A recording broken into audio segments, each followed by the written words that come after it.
Злоупотребата на детскиот труд расте, питачењето се зголемува, алармантни се бројките на децата кои што воопшто не одат на училиште, покажува последниот извештај за почитување на правата на децата на невладината Медјаши. Според нивните податоци, 1500 деца се жртви на најтешка форма на злоупотреба, затоа што немаат извод од матична книга на родените. 2000 деца дневно питачат или чистат прозорци на улица, а 18500 воопшто не се вклучени во образовниот процес.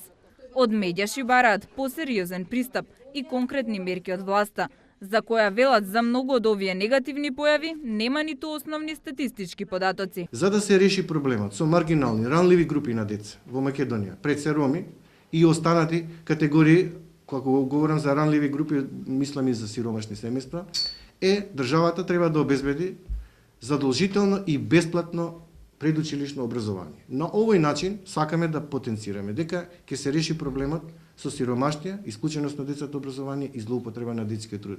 Без нивно вклучување во градинка на време не може да се реши овој децениски проблем со злоупотреба на детскиот труд. Замислете дека според нашите сознанија од посета на 20 општини уфатеноста на деца во предучилишно воспитание од 9 до 15%.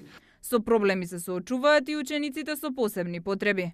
Над 80% од редовните училишта во Република Македонија се вклучени дечиња со посебни образовни потреби.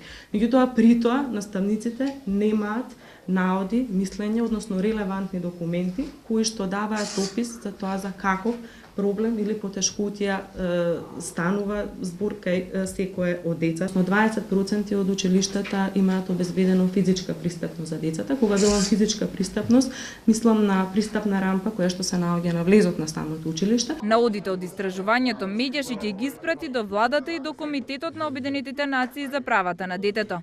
Од владата се бара отварање на прифатилишта за деца жртви на злоупотреби, постојана евиденција, измена на законот за малолетничка правда, едукација и психичка поддршка.